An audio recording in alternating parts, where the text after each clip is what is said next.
Good morning, everyone. It is January 28th. 9 years ago today is when I got into a physical altercation with my then husband, and he choked me and then let go, and I went to punch him, and he pushed me into the crown molding of our doorway, which is extremely sharp, and I split my head open from here to here. And I fell on the floor. It's bleeding everywhere. My daughter was 6, 7 at the time, not knowing that she saw the entire thing, and she ran upstairs screaming to be with her brother. And I laid there, and I remember looking up at him, and I said, "You have to pour all your alcohol out right now. You got to pour it out. You got to dump it out. I can't do this. We can't. I won't call the police. I won't tell anyone what happened, but you have to stop the drinking." And he looked around frantically, and he ran around the house, and he found all his bottles, and he dumped them all out, and I'm still sitting there being, what the hell, because I don't even remember too much of it. We had a white tile floor, and there's just fucking blood everywhere.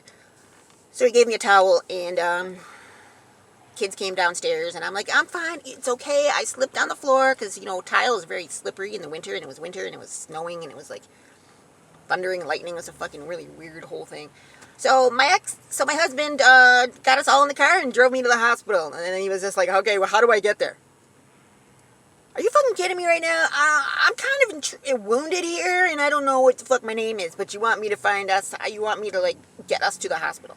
So we went to this one place first, because it looked like a hospital. He wheels me in with the wheelchair, and we see this giant stuffed animal giraffe in the hallway, and she's like, "I'm sorry, we're closed. This is like a kid doctor." And I'm like, "Oh my fucking God, do I have to do everything?" So we finally got to the hospital. I don't remember too much. They put me in a room. The kids and my husband went into the other room, and the lady asked me if anyone hurt me or pushed me, and of course I said no. Why did I say no? It's easy, I'll tell you. Because, let's see. I'm in pain. I'm afraid. I don't know what's going on. Did my kids see it? Because I didn't know at the time. Are they going to take my kids away? If I tell them my husband did it, are they going to arrest him? And then he's the only one that works, and he's the only one that's the breadwinner around here, and if his boss finds out, he loses his job, and we're homeless. What am I going to tell my work, my friends, my family? I don't know what to say. I'm a mandated reporter. I call on people all the time, and I'm sitting there feeling like the biggest hypocrite on the planet, because I have to call on people all the time, while I'm going through the exact same thing. So I said no. My son, let's see, he was 12 maybe, came in, held my hand the entire time that I got my stitches. He's the most incredible man in the world. He's 19 now. He's a great, great young man. He's going to college. He's working. Everyone, we're good now. I didn't know my daughter saw everything until a couple years later. She's still struggling with his relationship. I don't make them do either. Either way, she wants to be with them and start a relationship. She can. I'm not going to be like, you can't.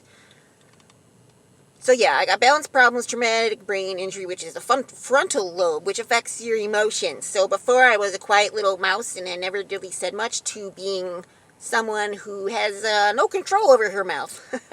That's a fun one.